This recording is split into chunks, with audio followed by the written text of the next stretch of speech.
I've seen a lot of movies, and when there's something new coming out every week, it's hard to find time to watch something from a few years ago, let alone something that might have come out just a year prior. Because of this, it's easy for me to miss great movies that just weren't detected by my radar. Further, movies that are produced outside of my own country and even my own language will be lucky to even find its way into an obscure recommendation list. Despite these odds, however, Dead Talent Society was recommended to me, and I am so happy I took that recommendation and sat down to watch this incredible, heartfelt, and hilarious film. Released in 2024, Taiwanese movie Dead Talent Society is set in a fictional underworld where ghosts can linger in the mortal realm by competing to haunt humans. It tells the story of a ghost as she embarks on a journey to find her own uniqueness under the tutelage of a passionate agent and a washed-up diva. The ironically unnamed main character takes the audience on a journey of this fantastical realm where the dead compete for fame and fortune as the best scarers of mortal people. The more you scare, the more recognition you get. This is also important because it means you get to stick around a bit longer before glitching away entirely. This movie has one of the most heartfelt, tragic, and uplifting stories I've seen in a long time, and executes all of the emotional moments masterfully while also having room to be uproariously funny. The filmmakers knew exactly what they were doing and proved beyond a shadow of a doubt they understand how to write a perfect ghost story that's original and fresh. It masterfully uses and exploits the tropes of filmmaking, especially in the paranormal horror genre, to accent the conflict of the story. This beautiful story goes like this. Catherine is a legendary ghost diva known for haunting a hotel, but she gets betrayed by her protege, Jessica, who beats her at the Golden Ghost Awards by going viral with a series of jump scare videos online. This knocks Catherine off her pedestal, and her popularity starts to fade. Years later, an unnamed ghost, we'll call her Rookie, discovers her body is falling apart because the one thing tying her to existence, a piano competition certificate, has been accidentally thrown out by her sister during a move. If she can't get it back, she'll vanish within 30 days. Desperate, she teams up with her ghost friend Camilla and enters a contest run by the Dead Talent Society, where winning could earn her a work pass to keep haunting the living world. Even though her performance is terrible, it touches Makoto, an agent representing the now washed-up Catherine, who offers to take Rookie in as her new protege.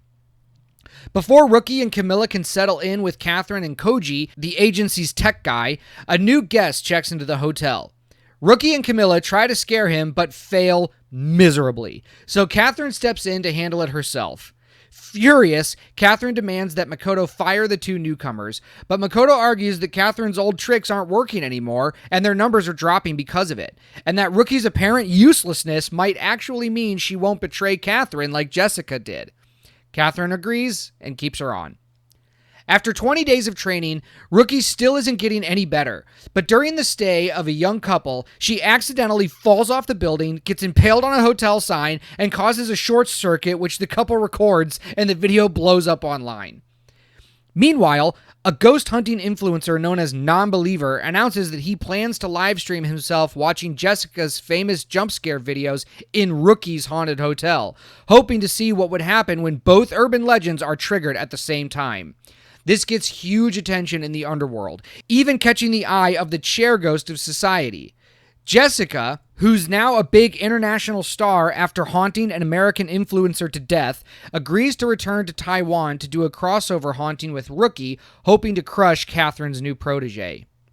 Jessica humiliates Rookie on a talk show, and when Catherine scolds Rookie for not standing up for herself, Rookie's fragile ego shatters, and she storms out of the agency.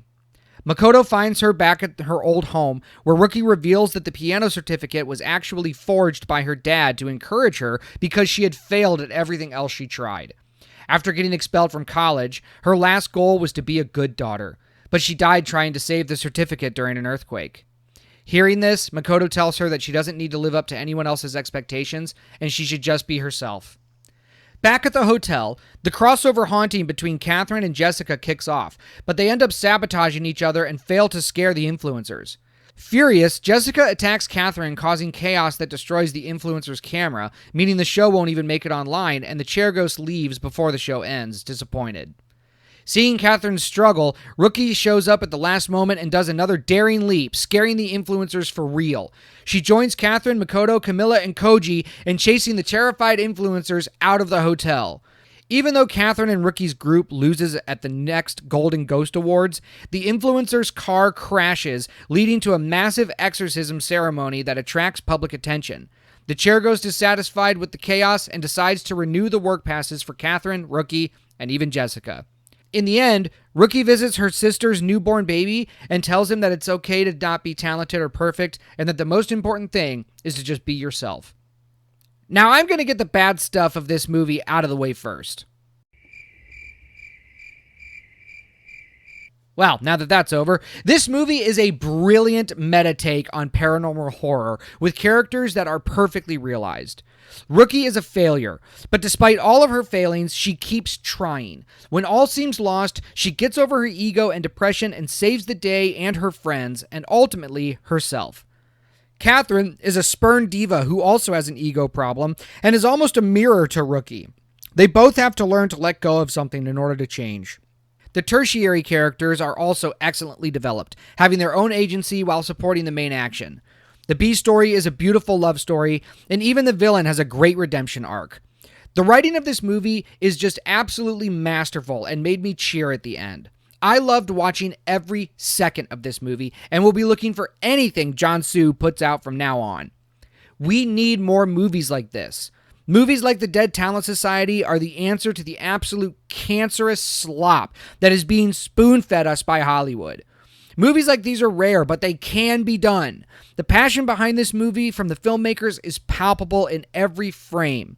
I absolutely love this movie and very strongly recommend it to anyone. Thanks for watching this video. If you liked it, please consider leaving a like and subscribing to the channel. It really helps me out. If you didn't like it, I appreciate you sticking around this long, and I'll see you on the next one.